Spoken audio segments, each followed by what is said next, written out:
Un couple roule sur l'autoroute 2, l'autoroute du Klondike, juste à la sortie de Pelly Crossing. Soudain, ils remarquent toute une série de lumières blanches et oranges qui se déplacent en groupe. Au début, les témoins pensent à plusieurs avions volants en formation. Mais au fur et à mesure que les lumières se rapprochent, ils comprennent qu'ils n'ont pas affaire à un groupe d'objets, mais à un seul engin muni de lumière tout autour de sa partie centrale. L'engin se déplace trop lentement pour être un aéronef conventionnel. Pour mieux jauger ses mouvements, les témoins se rangent sur le bas-côté de la route. L'objet inconnu traverse l'horizon juste devant eux. Il est immense, plus grand qu'un jumbo jet. On dirait une espèce de sphère aplatie. Les témoins n'ont jamais rien vu de tel, et ils ne sont pas les seuls. En cette soirée du 11 décembre 1996, ils seront des dizaines à observer cet engin inconnu. Un engin que l'on croirait sorti tout droit du film, La rencontre du troisième type. Le 11 décembre 1996, 4 personnes roulent en direction nord, près du village de Carmack, au Yukon. Il est un peu plus de 19 heures. C'est à ce moment-là qu'ils observent une série de lumières inhabituelles qui traversent le ciel. Ils ont l'impression que ces lumières sont accrochées à un objet gigantesque et sombre dont ils ne devinent que la silhouette. À quelques kilomètres de là, à Carmack, un autre groupe de gens s'installe pour regarder la télévision. L'un d'eux remarque, par la grande baie vitrée, la présence d'un chapelet de lumière rouge, jaune et orange. Au nombre des témoins, 2 jeunes enfants regardent le spectacle, convaincus qu'il s'agit du Père Noël et de ses rennes volants. L'un des cas les mieux documentés de l'histoire canadienne s'est produit en décembre 1986. Ce qu'il y a de remarquable, c'est qu'autant de gens aient vu un objet franchement inhabituel, et mieux encore, que tous ces témoins l'aient observé indépendamment les uns des autres. Une femme et son frère roulent le long de la Klondike Highway quand ils aperçoivent au loin des lumières qui évoluent en silence dans le ciel. Je revenais de Whitehorse avec mon frère et nous approchions de la route de Pelly, à quelques kilomètres de Pelly. Lorsqu'il a regardé de côté et s'est exclamé « Holy shit !»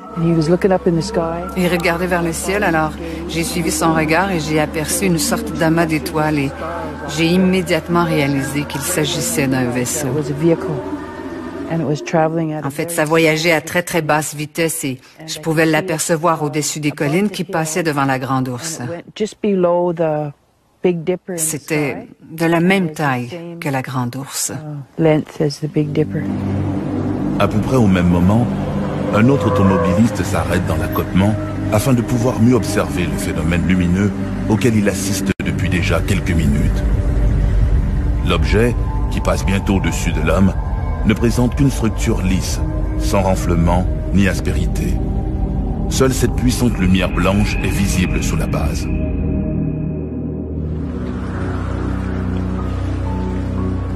Au Yukon, le Braeburn Lodge est situé environ à mi-chemin entre Whitehorse et Carmack.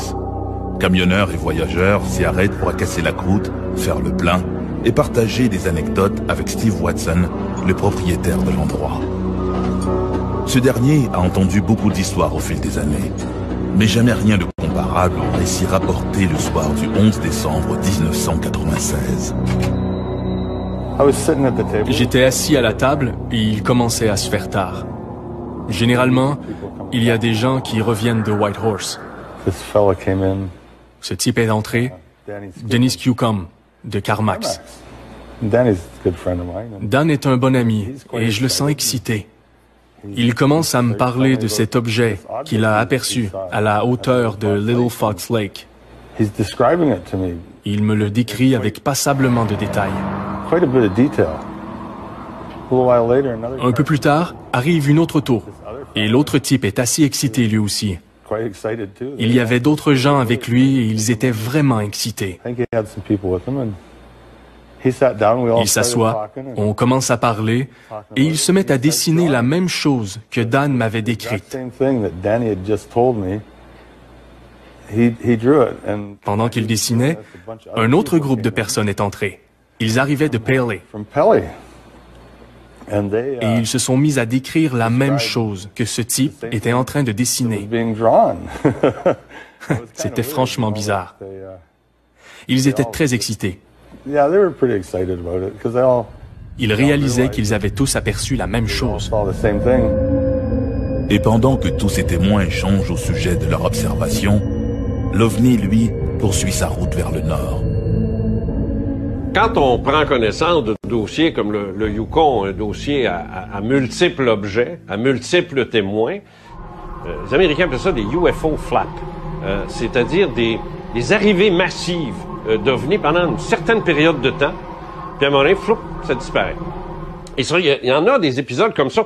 Faut pas oublier là, que si on fait le décompte des observations d'OVNI dans le monde, on parle de centaines de millions de cas. À Pelly Crossing, un trappeur remarque une série de lumières blanches et jaunes qui survolent les collines proches. Quand je suis arrivé dans la clairière, j'ai remarqué du coin de l'œil une étrange lumière.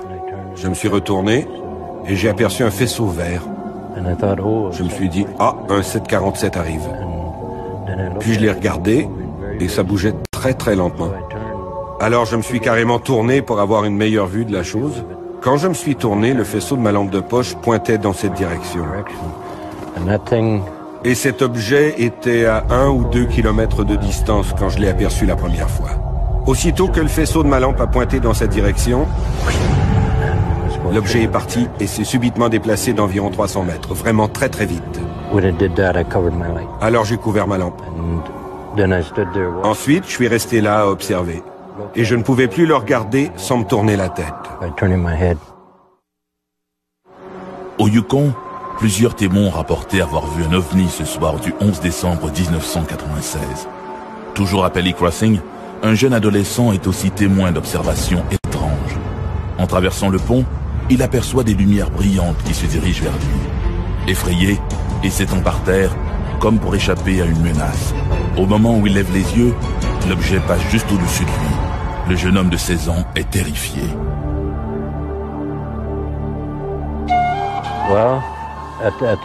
À ce moment, j'étais surtout émerveillé. Cette chose pouvait bouger en silence. Aucun bruit de moteur, comme si ça flottait. Et d'après ce que je comprends de l'aérodynamique, on ne peut pas faire ça. Alors je me suis dit, c'est fabuleux. Puis après que j'ai quitté le lieu, je me suis dit, pourquoi est-ce que j'ai caché le faisceau de ma lampe? J'aurais peut-être pu monter là-dedans et leur rendre visite. Je dirais que nous l'avons observé durant quelques minutes, puis les lumières ont fait bling, bling, bling sur différentes sections du vaisseau spatial, puis il est disparu. On ne pouvait plus le voir du tout. Et nous n'avons rien entendu. Après ça, je suis rentré à la maison vers 22 heures et ils regardaient une vidéo. Et croyez-le ou non, c'était Independence Day. Ils en étaient à la scène où le vaisseau spatial s'ouvre pour lancer son rayon. Je suis rentré tout excité et je leur ai dit « Vous ne devinerez jamais ce que j'ai vu » et je leur ai raconté mon histoire. Tout le monde s'est mis à avoir peur. Durant une bonne semaine, les petits-enfants ont refusé de sortir. C'était une totale surprise, tant pour mon frère que pour moi. Alors, je lui ai demandé « Que penses-tu de ça? » Et il m'a répondu « C'est peut-être nous, dans le futur, qui revenons pour nous voir. » Le plus intéressant dans cette affaire, c'est que ces gens ne se sont pas précipités pour rapporter leurs observations. En fait, il y a eu un excellent travail fait par l'ufologiste Martin Jezek. J'ai vécu au Yukon durant environ 8 ans. Et pendant que j'étais là-haut, j'ai enquêté sur les observations d'OVNI. C'était très bien. Ça m'a permis de rencontrer beaucoup de gens et d'étudier des cas très intéressants. Avec la minutie d'un détective, il va retrouver pas moins de 31 témoins. Selon lui, l'OVNI n'était pas un aéronef conventionnel, mais plus vraisemblablement un engin d'une technologie non humaine. Non conventionnel, qui bouge très rapidement, qui ne fait pas de bruit, qu'on ne peut expliquer autrement que par une technologie qui n'appartient pas à notre monde. Martin Jasek a été incapable d'arriver à quelque conclusion que ce soit concernant la nature de cet objet. On a vérifié auprès des autorités militaires canadiennes qui ont affirmé qu'il n'y avait rien dans cette zone à ce moment-là. Les observateurs ont tous affirmé qu'il ne pouvait s'agir ni d'un avion, ni d'une montgolfière. Ce n'était pas des étoiles ou des planètes non plus parce que ça bougeait d'une manière radicalement différente des étoiles et des planètes. C'était quelque chose de très, très, très différent. Nous ne savons pas si c'était une soucoupe volante en provenance de Mars ou de Vénus, mais c'était quelque chose de franchement inhabituel. Qui sait si c'est de fabrication humaine ou extraterrestre? Mais en bout de ligne, ils ont bien vu ce qu'ils ont vu.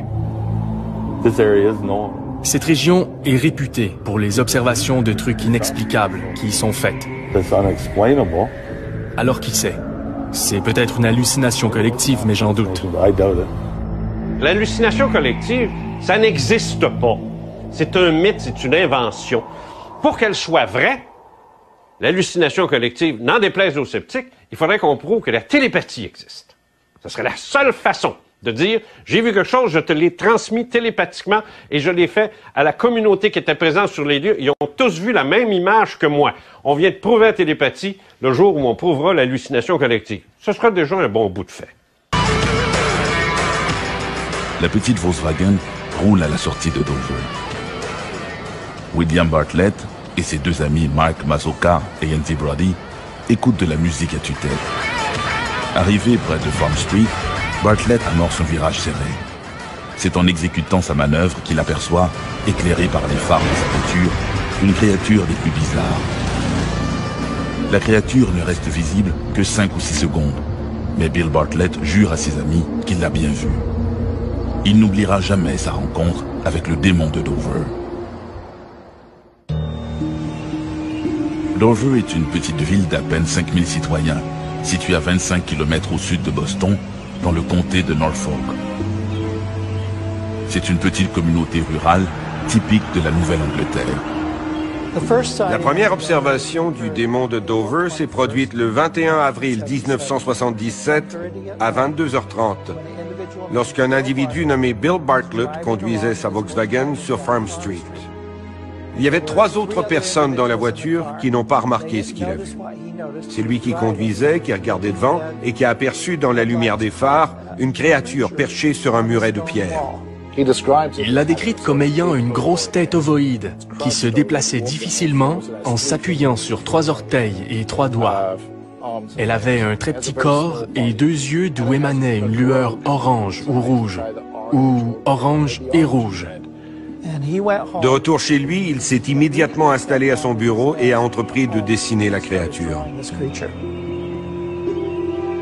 2 heures plus tard, John Baxter quittait le domicile de son ami de cœur à environ 1 mile de l'endroit où Bill Bartlett avait eu sa vision.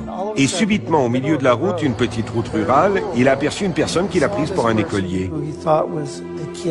Selon sa description, comme l'écolier avait une grosse tête, il a cru que c'était MJ. Et il s'est mis à crier « MJ, est-ce que c'est toi ?» En s'approchant, il aperçoit subitement une créature qu'il décrira comme un gros 8, c'est-à-dire une grosse tête ronde et un gros corps rond avec des doigts et des jambes fuselées qui s'enfuit dans les bois puis disparaît.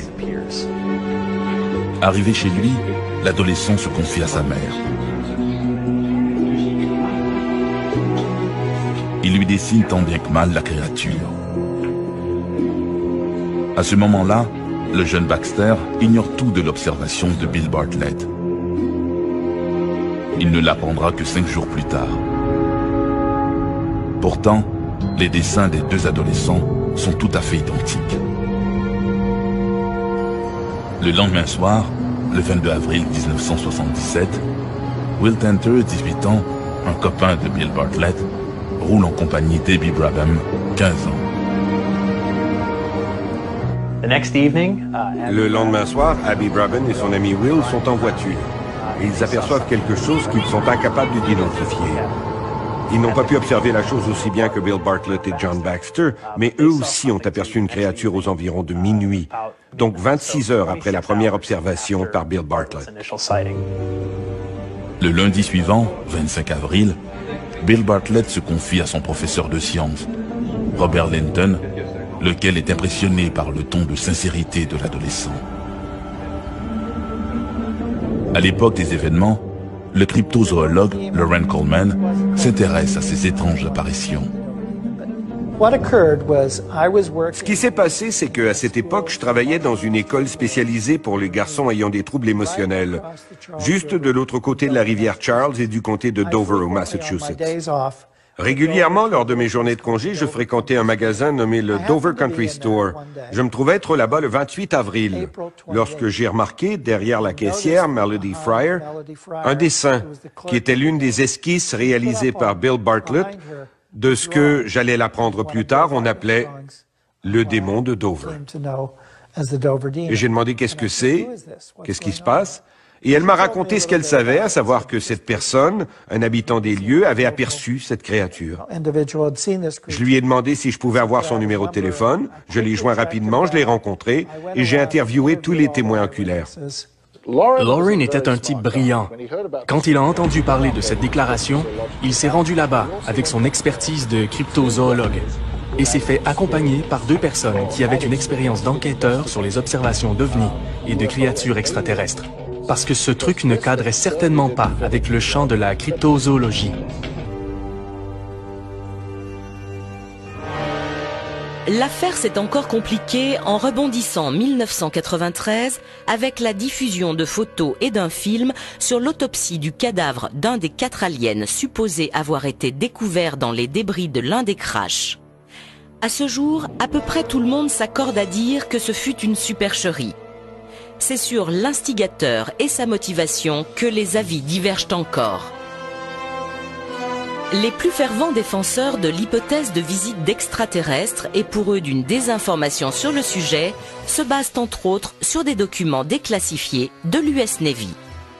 Ces derniers décrivent précisément de très nombreuses observations de disques ou autres objets volants non identifiés aux États-Unis ou ailleurs dans le monde. La matérialité de ce phénomène n'est pas démontrée.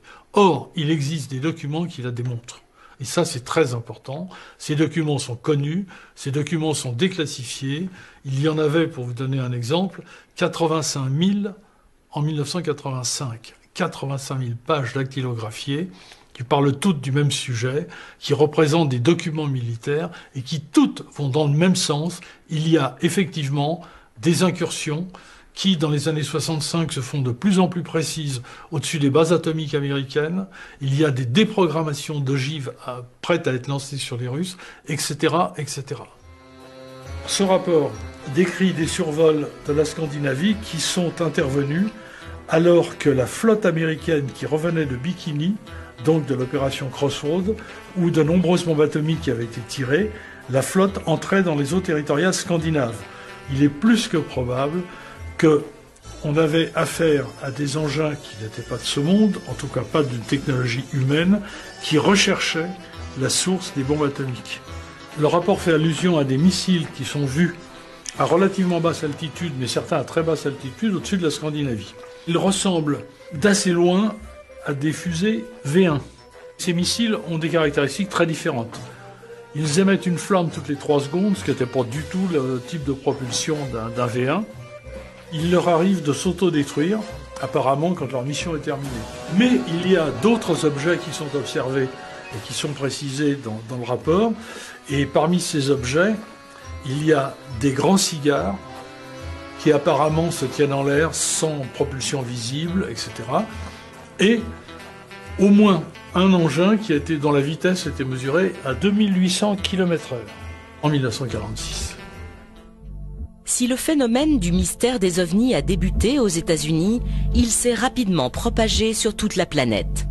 Les témoignages abondent et quelques rares photos présumées authentiques ont fait l'objet en 2008 d'articles dans le journal anglais Daily Telegraph. Le 28 juillet 1952, un article de la Gazette de Charleston affirme que les pilotes de l'armée de l'air ont pour ordre d'abattre tout ovni qu'ils viendraient à croiser. Cependant, aucun d'eux ne s'est encore jamais retrouvé en position de faire feu. Edward Ruppelt soutient pourtant le contraire dans son livre édité en 1956 et intitulé « Rapport sur les objets volants non identifiés ». Il y évoque le cas d'un incident avec une soucoupe volante remontant à 1952 dont personne n'a jamais rien su. Cet incident se produit à la base Kirtland, dans le Nouveau-Mexique, en septembre 1952. Ruppelt a reçu un appel du lieutenant Parrish, qui était l'officier de renseignement de la 34e division aérienne basée à Kirtland. Afin d'éviter tout risque de fuite, Parrish part lui-même récupérer Ruppelt et le ramène à la base. Une fois à l'abri des regards, il extirpe un rapport non classé de son coffre-fort et le lui confie pour qu'il le lise en lui interdisant de l'emporter. Dans son livre, Ruppelt fait part de son étonnement. Pourquoi Parrish ne l'a-t-il pas immédiatement transmis aux gens du projet Blue Book? Il s'agissait d'un incident grave. Ces gens-là ne voulaient sûrement pas que leurs supérieurs soient mis au courant. Edward Ruppelt écrit « Vers 10 h du matin, un radar situé à proximité de la base repère une cible non identifiée. 2 chasseurs décollent sur le champ. 2 F-86 couvraient l'ensemble de la zone. Quand le pilote qui volait le plus bas a redressé son avion, il a aperçu ce qu'il a pris pour un ballon sonde. Mais à mesure qu'il s'est rapproché de l'OVNI, il n'y avait plus de doute possible. Ça n'était clairement pas un ballon sonde. D'après le rapport, l'objet reste à distance du chasseur. Comment est-ce qu'un ballon sonde, qui n'est pas propulsé, peut-il dépasser la vitesse du son? Dans son livre, Ruppelt précise que le pilote poursuit sa course pour obtenir un visuel. Volant à 3000 pieds d'altitude et propulsé à la vitesse du son, il finit tout de même par s'en approcher et peut enfin observer l'objet. Ça ressemblait en tout point à une soucoupe, ronde et plate. Edward Ruppelt décrit l'objet comme un donut sans trou. Conscient qu'il n'est pas en mesure de capturer sa cible, le pilote se demande quoi faire. Arrivé à 500 mètres de l'objet, il s'est mis à décrocher. Lorsque le pilote tente d'appeler la tour de contrôle, la radio ne passe pas. Dès lors, livré à lui-même, il décide de faire feu sur l'OVNI. Ruppelt écrit dans son livre « L'instant d'après, l'objet prit de l'altitude et disparut en l'espace de quelques secondes. » De retour à la base, le pilote est immédiatement convoqué. Le règlement aérien stipule que tout tir doit faire l'objet d'un rapport. En plus de la paperasse, il y a un risque de mesures disciplinaires pour celui qui utilise ces munitions. J'imagine que le commandant de la 34e division aérienne n'avait pas particulièrement envie que ça s'ébruite. Pire encore, le pilote s'obstine à dire qu'il a fait feu sur un OVNI. Un pilote tombe séance tenante dans le discrédit si jamais il fait mention d'un OVNI. Malgré le travail de Ruppelt, personne ne prenait ça au sérieux. Une rumeur circule dans la base. Le pilote serait